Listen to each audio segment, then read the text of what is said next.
देखते हैं बेटा coherent source.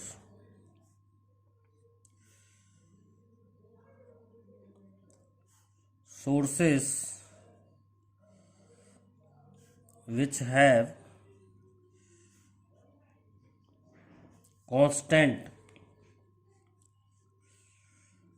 phase difference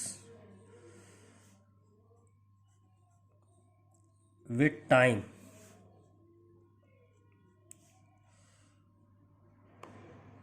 are called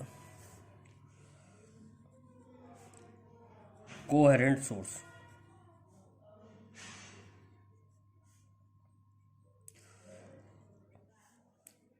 जैसे मान लो एक वेव इक्वेशन है a1 sine of omega 1 t minus k1x। ये एक सोर्स से वेव निकल रही है और दूसरे सोर्स से वेव है ओमेगा 2 माइनस k2x प्लस 5। तो ये पहले वाले का फेस है, ये दूसरे वाले का फेस है, तो फेस डिफरेंस निकालते हैं 5 1 माइनस 5 2। तो ये आ जाएगा omega 1 minus omega 2 into T plus k2 minus k1 into x plus 5। अब ये फेस जो है टाइम के संग बदलना नहीं चाहिए, यानी ना ये टर्म होना चाहिए और ना ये टर्म वेरी करना चाहिए टाइम के संग। ये है इनिशियल फेस या फेस डिफरेंस, दोनों में ये टाइम के संग बदलना नहीं चाहिए और ये भी टाइम के संग नहीं बदलना चाहिए। ये पूरा टर्म फेस डिफरेंस जो है टाइम के संग बदलना नहीं चाहिए। ऐसे सोर्स को कोहेरेंट सोर्स कहते हैं। For this frequency of two source must be same. Frequency of two source must be same. दोनों सोर्स की फ्रीक्वेंसी सेम होनी चाहिए। And phi must not vary with time. ना फाई बदलना चाहिए और ना फ्रीक्वेंसी अलग अलग होनी चाहिए। अगर फ्रीक्वेंसी अलग अलग हुई तो ये टाइम के संग बदलने लगेगा phase. Phi must not vary with time. Two independent source can never be coherent. Two independent source can never be coherent. दो अलग अलग सोर्स कभी कोहेरेंट नहीं हो सकते। To obtain coherent source, to obtain coherent source, the two sources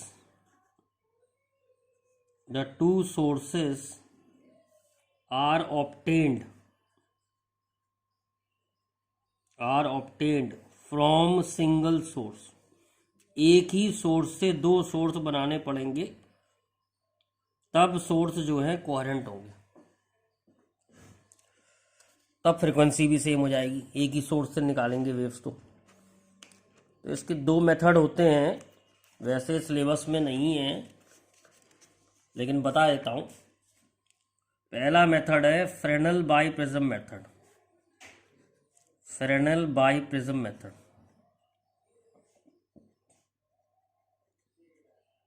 इसमें क्या किया जाता है, दो प्रिज्म लिए जाते हैं, वेरी थिन प्रिज्म,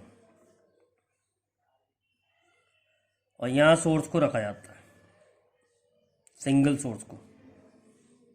तो जो रे पैरेलल जाती है, जो रे इधर जाएगी वो बेंड कर जाएगी।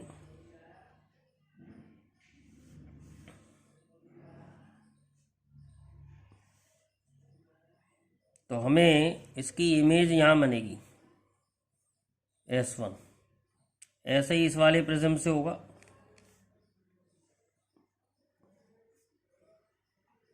इसकी इमेज हमें यहाँ मिल जाएगी S2। तो distance between two coherent source ये लिया जाएगा इसमें। तो इसे कहते हैं फ्रेनेल बाई प्रिज्म मेथड, दो सोर्स ऑब्टेन करें यूजिंग सिंगल सोर्स, ये सोर्स जो है कोहेरेंट होंगे। दूसरा एक और होता है लॉयड्स सिंगल मिरर मेथड। ये सिलेबस में नहीं है, बता दे रहा हूँ कि कैसे एक सोर्स से दो सोर्स दें।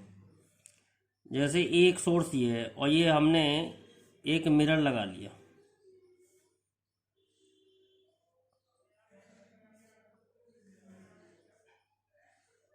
तो इस सोर्स की जो इमेज है वो भी एक सोर्स का काम करेगी। तो S1 ये हो गया, S2 ये हो गया।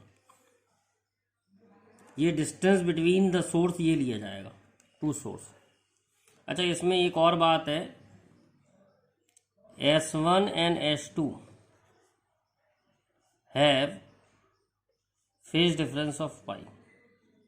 मैंने ये नहीं कहा फेज डिफरेंस नहीं होना चाहिए, मैंने कहा है फेज डिफरेंस टाइम के संग कांस्टेंट होना चाहिए, बदलना नहीं चाहिए।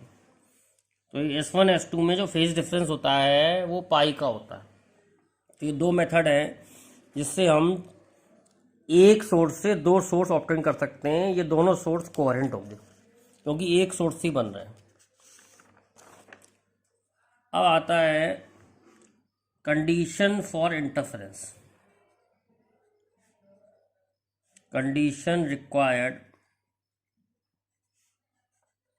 For interference. पहला,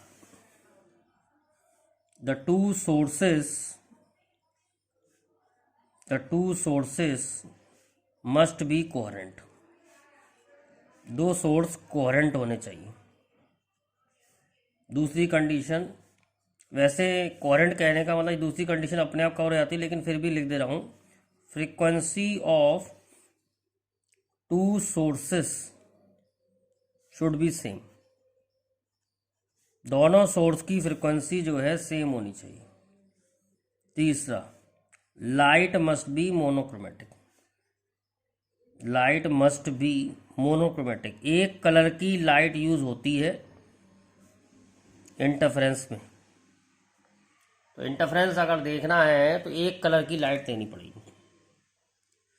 अच्छा, कंडीशन फॉर गुड इंटरफेरेंस का, ये तो मस्ट कंडीशन है, ये नहीं होगा तो इंटरफेरेंस होगा ही नहीं। Condition for good interference. Good interference किसे कहते हैं? इंटरफेरेंस में जब हमें बैंड्स क्लियर नज़र आते हैं तो उसे हम गुड इंटरफेरेंस कहते हैं। इसकी कंडीशन क्या है? Amplitude of two wave must be same. Amplitude of two wave must be same. दोनों वेव का अगर एम्पलीट्यूड सेम होगा तो डार्क पे कंप्लीट डार्क बनेगा, इंटेंसिटी 0 हो जाएगी, और ब्राइट पे मैक्सिमम ब्राइट बनेगा। दूसरा, कैपिटल डी यानी distance between slit and screen. Capital D यानी distance between slit and screen should be more, जिससे बैंड्स जो है चौड़े चौड़े मिले। तीसरा, small D, distance between slit should be less, should be less। size of slit must be small, size of slit must be small। ये हमारी condition है इंटरफेरेंस देखने के लिए। अब साइज ऑफ स्लिट से रिलेटेड एक और चीज़ बताते हैं जो इम्पोर्टेंट है इंटरफेरेंस देखने के लिए। मान लो ये सोर्स स्लिट है और ये डिस्टेंस है सोर्स स्लिट का डबल स्लिट से। सोर्स स्लिट का डबल स्लिट से डिस्टेंस है, तो क्या कंडीशन है इंटरफेरेंस देखने की? S/S must be less than λ/d। जैसे मैं सोर्स स्लिट का साइज बढ़ाऊंगा तो कंडीशन फेल हो जाएगी। If size of source slit is increased source slit is increased, then condition fail.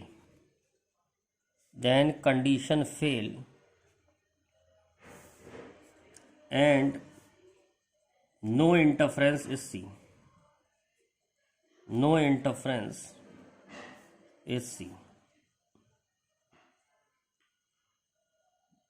अब देखते हैं बेटा optical path.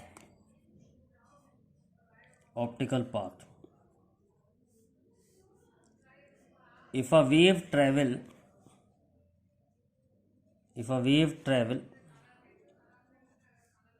d distance in a medium, then the distance it will travel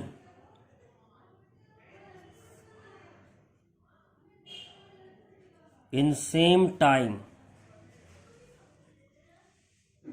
in air is called optical path. अगर wave D distance चल रही है medium में, तो उतने ही टाइम में एयर में कितना चलेगी उसे कहते हैं ऑप्टिकल पाथ। कैलकुलेट करते हैं इसकी वैल्यू। मान लो मीडियम में चल रही है डी, कितनी स्पीड से, c/μ टी टाइम में, तो एयर में चलेगी c/t। तो इसे कहेंगे, डी डैश को कहेंगे ऑप्टिकल पाथ। एयर में जितना चल रही है उतनी टाइम में। दोनों इक्वेशनों को डिवाइड कर दो, d/d dash is equal to 1/μ, तो d dash is equal to μd। Optical path difference हो जाएगा। ऑप्टिकल पाथ डिफरेंस अगर निकालें तो ऑप्टिकल पाथ डिफरेंस हो जाएगा d डैश माइनस डी। तो d minus mu D, d 1 minus mu, उल्टा हो गया।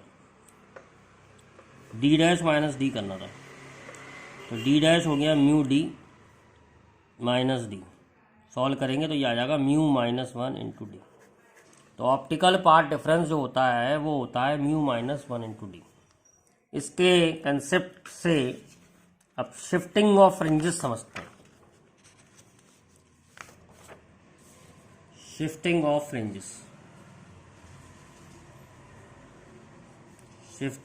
Fringes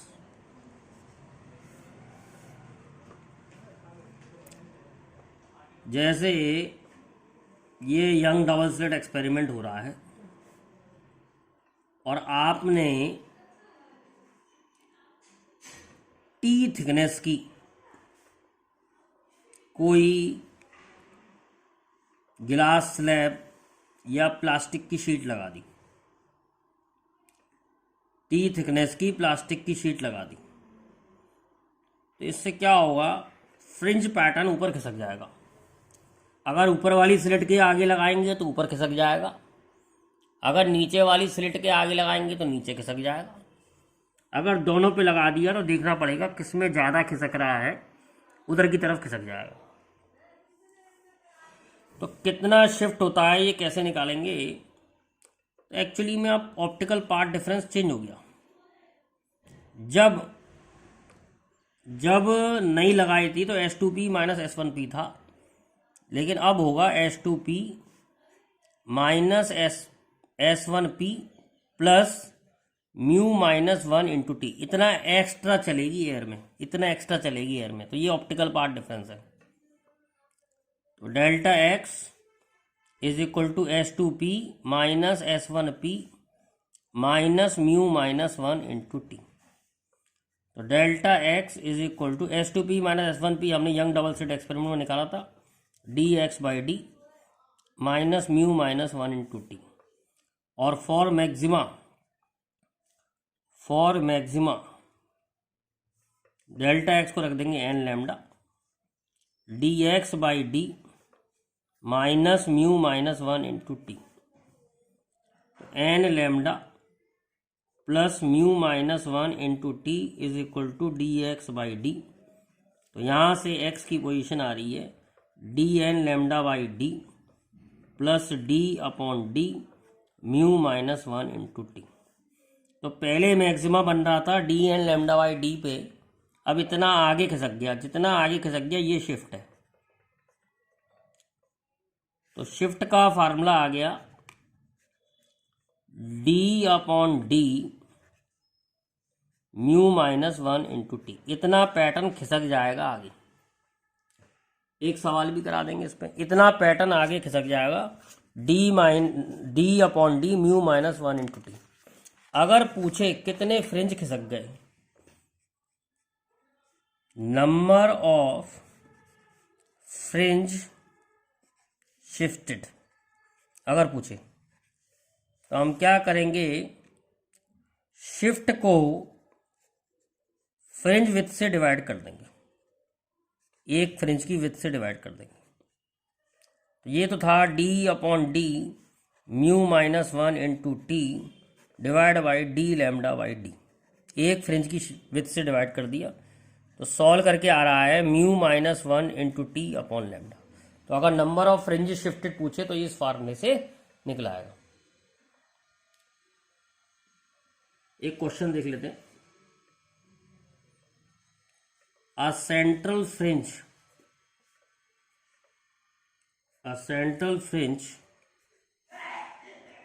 in interference with light 6000 angstrom shift to the position of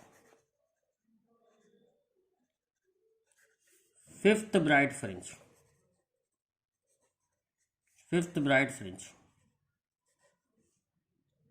by introducing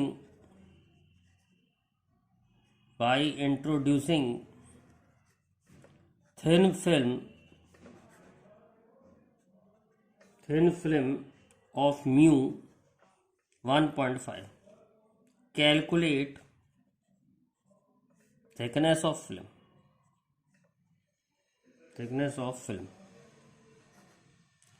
अब कह रहा है जो शिफ्ट हुई है 5 में ब्राइट फ्रिंज तक शिफ्ट हो गई है, तो शिफ्ट हो गई 5d लेमडा बाई टी। ये 5 में ब्राइट फ्रिंज पे शिफ्ट हो गई, और शिफ्ट का फार्मूला हमने पढ़ा ही है 5d lambda by D is equal to D upon D mu minus 1 into T. तो पुट करनी है बस वैल्यू, डी और D cancel, thickness of film का फार्मूला आ रहा है 5 लेमडा अपॉन म्यू माइनस 1। तो 5 लेमडा है 6000 एंगस्ट्रॉम 10 की power minus 10 upon 1.5 minus 1। Solve करेंगे तो एक जीरो ऊपर बढ़ जाएगा बस, 6000 इंटू 10 की पावर माइनस 10 इंटू 10। तो बताओ बच्चों कितना बचा, 6 इंटू 10 की पावर माइनस 6 मीटर, यानी कि 6 माइक्रोमीटर की फिल्म है। कितने की फिल्म है, 6 माइक्रोमीटर की। तो इस तरीके से हमने नंबर ऑफ फ्रिंज शिफ्ट और फ्रिंज शिफ्ट के क्वेश्चन भी करा। अब हम देखते हैं interference with white light. White light से अगर कर दिया इंटरफ्रेंस तो क्या होगा, बड़ा इंपॉर्टेंट क्वेश्चन है।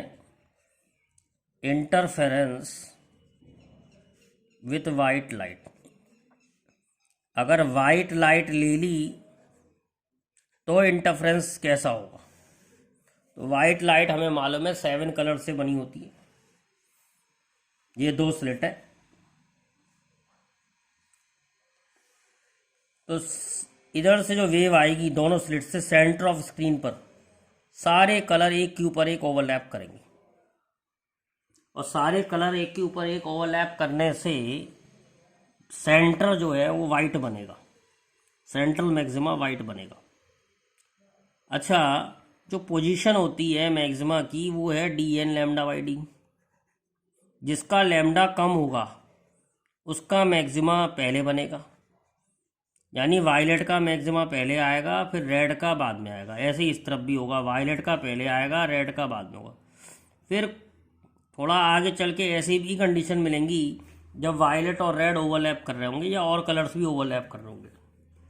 तो यहाँ पर आगे स्क्रीन पर ओवरलैपिंग हो रही होगी। तो किस तरीके का पैटर्न मिलेगा?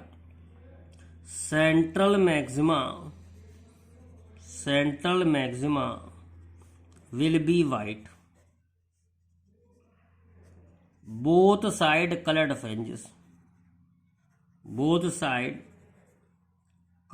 fringes, and then uniform illumination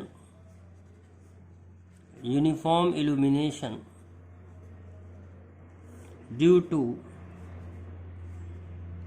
overlapping of fringes. इस तरीके से हमने देखा कि कैसा पैटर्न बनता है वाइट लाइट से। अगर आपसे पूछे क्या वाइट लाइट से इंटरफेरेंस होता है तो इसका आंसर नो है, और पूछे अगर होता भी है तो कैसा होता है, तो उसके लिए ये लिखना है आपको कि सेंट्रल मैक्सिमा वाइट मिलेगा, दोनों साइड कलर्ड फ्रिंज मिलेंगे, और then uniform illumination due to overlapping of fringes. तो इंटरफेरेंस खत्म होने को है। इंटरफेरेंस मैंने आपको पूरा पढ़ा दिया है, 3 वीडियो में बताया है। अब देखिए, interference is based upon energy conservation. Interference is based upon energy conservation. Interference जो है एनर्जी कंजर्वेशन पे बेस है। एनर्जी या intensity of light is redistributed. Intensity of light is redistributed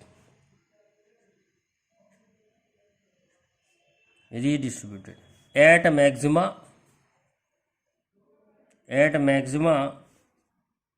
intensity increases, at minima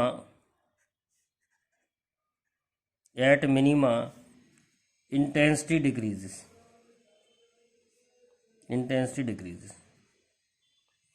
but average intensity remains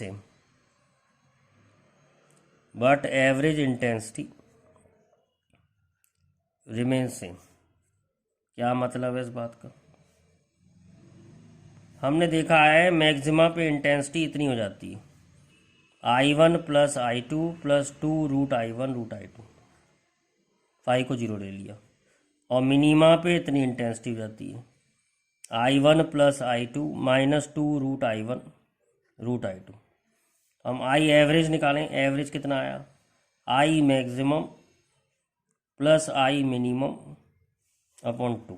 solve करेंगे 2I1 + I2 upon 2। इसका मतलब intensity कहीं गई नहीं है, बस रीडिस्ट्रीब्यूट हो गई है। जितने पहले सोर्स की इंटेंसिटी है I1 + I2, उतनी ही पैटर्न में इंटेंसिटी है I1 + I2। कहीं रीडिस्ट्रीब्यूट हो गई है पर लॉस नहीं हुआ है। Interference is based upon energy conservation.